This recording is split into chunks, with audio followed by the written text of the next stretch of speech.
Hello, everybody. Once again, I'm Lee McCracken Jr., aka Zorwall Child Less Than Guru.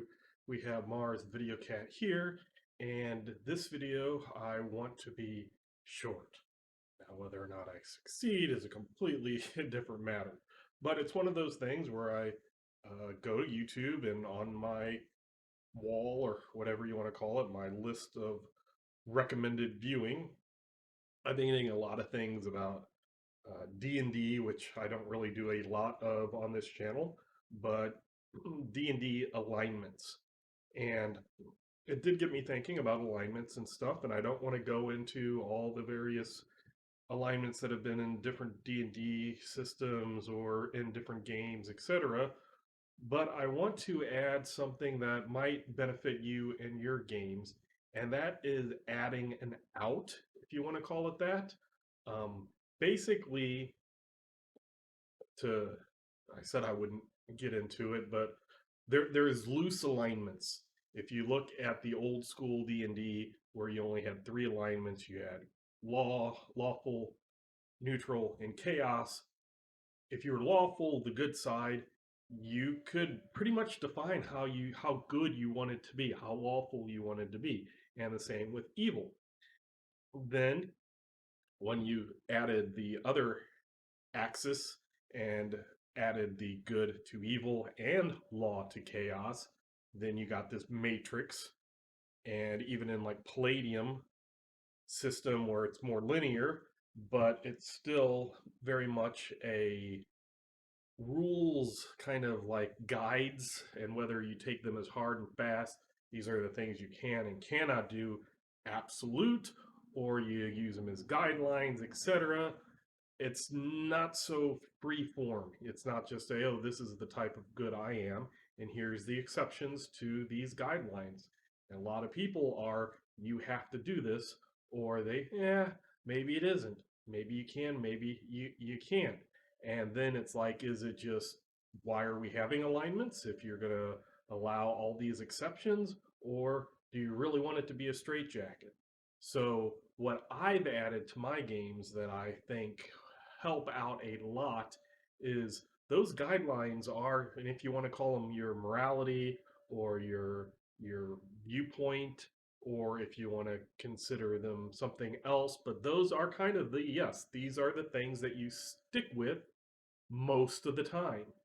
But how to do you let those exceptions happen without it just being kind of willy-nilly, having it in character? How do you have those in character exceptions happen that the game master can recognize that these are legitimate exceptions, and not just the player like, I'm lawful good, or I'm principled, depending on D&D or Palladium. I'm this, but I just don't feel like it now, so this will be an exception. And the thing that I've come out with is things that I've seen in other games that use a motive instead of alignment. And I think when you take the alignment system and you take the motive and give each character, or have each player determine at least one, maybe a couple, but it's something that they should write on their character sheet so it's out there. And when you have an alignment, but you have a motive, the two work really well for the most part together. You could have a, say, a lawful good principled paladin who their motive is to protect the weak. Fits the lawful good type thing. But what happens when there's a law out there, whether it's a secular law from a kingdom or maybe even a religious law that the paladin is, under that religion, that makes it so that they can't, or the law is, in this case, you cannot protect these people. Maybe you're supposed to turn people in, and that's what the government said, and that's what your church says, like, oh, these worshipers of this other religion are bad, so turn them in. And you've learned something as a paladin that that's not a good thing. Maybe you've learned that your religion, your religious organization, or your government or whatever is that, and you have that conflict there, and that motive gives the player an out for those things that not necessarily tempt, but would make it so the character could break alignment and it makes sense within character. The character is, I'm lawful, I should obey the law, but here's my motive. Here's the thing why I'm lawful good. Here's the thing why I'm a paladin. That might take precedence. Sometimes it might not be very clear cut, but that adds role playing and tension and drama to the scene.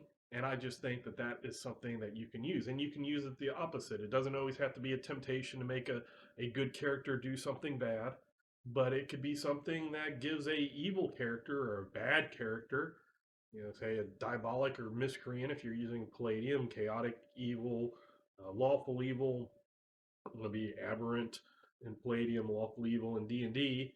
It might give them a reason to do something good. Maybe their motive is being famous, being loved by the people. They might be evil, most nasty person, but their their public appearance is very important to them. How the public sees them. They might have like, yeah, issues with, they don't take criticism very well and things like that, so they want the people to love them. So maybe out in public they might rescue somebody, they might do a good deed and stuff, and that's to further their motive. Even though if you look at kind of their chaotic evil type thing, it's like they don't care.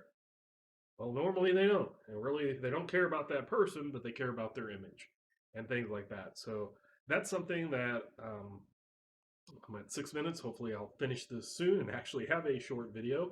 But that's something that I just wanted to add out there, that um, if you like alignment, or if you dislike alignment because you think it's a straitjacket, think about motives. Think about those things that might allow you to bend or break out of that alignment box that keeps you in there. And yeah, you're going to be kept in there. But if your motive comes along and it's either a temptation or a moral choice or just it'll make me look good, fits your motive, and that allows you to kind of give a reason why you're not doing something in your alignment.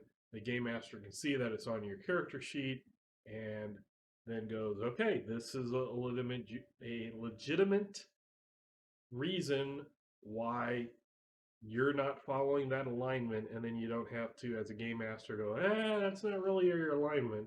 You do too much of that, and now, we'll have to maybe move your alignment, switch it to something else, or you need to play your alignment and say, okay, you're playing your alignment, it's just the motive over here is diverting you. So having said that, hopefully you can use that as you will. And once again, I'm Liam Crafton Jr., aka Zorval Chan, less than Guru.